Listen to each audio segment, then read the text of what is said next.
Do you believe in Peter Pan? Absolutely. Okay, because if you don't believe in Peter Pan, I want you to leave. You're wasting your time. To me, Reiki's probably one of the most easiest modalities to ever learn. It's very simple. It involves symbols. It involves memorization of them. It involves intention. It involves your heart. And that's what, to me, Reiki's about. And I think this is probably best read. It says, to me, Reiki is pure love energy. I've seen nothing but good come from Reiki. Nobody can get hurt from Reiki. Reiki can create a sense of peace in the midst of chaos. So it's your choice. Is what you're going to learn today going to be life-changing? What Reiki means in Japanese loosely is universal life energy. And what it means is that the energy from the universe, and I think earlier I said it, the energy from God flows through you, the practitioner, or if you're working on yourself, and it flows, it's directed by you, and it flows through whoever you're working on, and it balances all their energies. And that's really simple. When I give a Reiki session, when I give someone Reiki, and you were to observe me, and you'd never seen anything like it, it basically looks like I'm flapping my wings and I'm waving my hands, and I once thought that maybe I should learn how to choreography what I do, because it looks like I'm flapping my wings. It doesn't look like I'm doing anything, but in truth, there's a lot going on when I'm sending the symbols. And I'm sending that pure love energy from God, from the universe, to you. And you will feel it. Now, Reiki is divided up into like 3 different classes, not in caste system or in levels of anarchy, but just different levels. Reiki 1 is when you learn Reiki so that you can help heal yourself.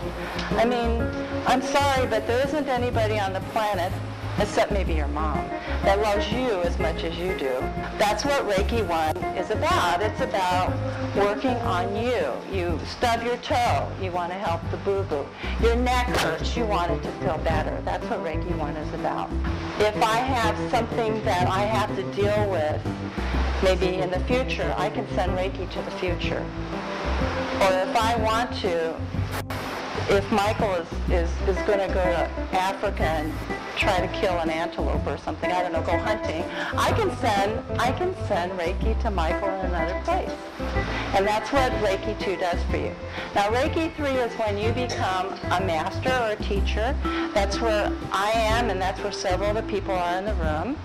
You can teach other people, or you can keep it and not share it with other people. That's your call. But one day somebody will need your help, and you're in a position that you can teach them, you can attune them. When I first became a Reiki master, my 3 children, who I basically drug in the room, didn't really tell them what to do, I attuned all 3 of them. My son actually is a Reiki master, of course, and he attuned our cats. And he attuned to the dog. So Reiki works for everything. You can work on living things, but that's an interesting point, because when you send Reiki to another person or another thing or whatever, you never know, because you know what? It isn't about you. It's about the universe. It's about what God decides. The other thing I want you to read with me is that what makes Reiki stand out is the attunement process. And this is how one begins to practice Reiki. The attunement is an initiation by which a Reiki master opens and aligns the student to source energy and allows source energy to enter and flow through the student's body, thereby making a student a channel or vessel for Reiki. So this is how it begins. When you give Reiki, when you're in my class and I'm teaching you, there are symbols that I teach you. And what the symbols do is they help you to be able to work on other people. These symbols are dated back to the ancient of times before Christ. And each of these symbols with the intention of a Reiki master or a Reiki practitioner, help send energy to the person you're working on or yourself to each area of your body. We call them chakras. The head is a chakra around the throat area, the heart, the tummy area. Those are different areas where you're sending the Reiki. Now, Reiki is not a religion. Like what Dennis was talking about with what he does, with Qigong, he says it's not a religion, but it is a way of life. It is a way that people are able to take energy and help heal themselves. This little saying was given to us by the founder, Dr. Usui, and they are as follows. And these are things that we are asked to focus on and think about daily as Reiki practitioners. And what it says is, just for today I will not anger, just for today I will not worry, just for today I will give thanks for many blessings. You've had an experience with me. Wouldn't you agree that peace and calm is the main thing that you get from me? Now, in this world, outside this room, outside this house, I just picked this up yesterday. It's one of those little papers that you get from, we were at a Chinese restaurant, and it talks about one of the problems that comes from not having peace and calm. And it said here that recent articles have published in pain clinics, okay, there's people having pain, and prescription medication addiction has generated many responses from readers. Many of you feel that addiction to pain medicine is rampant and drastic measures need to be implemented. Okay, you ever experienced someone having a panic attack? You're raising your hand. My mother had surgical menopause. My mother was bonkers. She was addicted to Valium. It's one of the hardest drugs to get off of. Have you ever known of anybody who gets addicted to these drugs and what happens to them? I have a person that I'm coaching right now that she told me that her child got addicted to some drugs. I believe that was how she did it. And right now their life is a pure living hell because they're trying to get her off of it.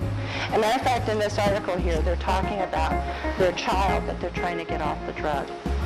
So you have your choice. You can wave your hands in the air and look a little strange, or you can take a drug.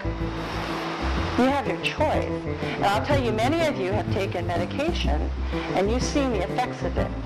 My own husband, when he had his accident, he finally stopped taking them because it just messed him up. It wasn't worth it.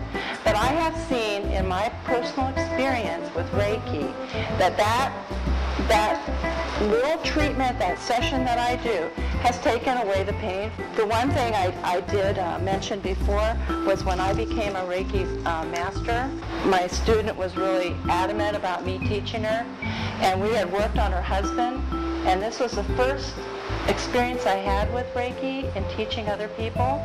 And my student didn't tell me this, but her husband was terminal, and this is the person I'm talking about. And after we surrounded him and we gave him Reiki, we found out later that he was not terminally ill, and they don't know why.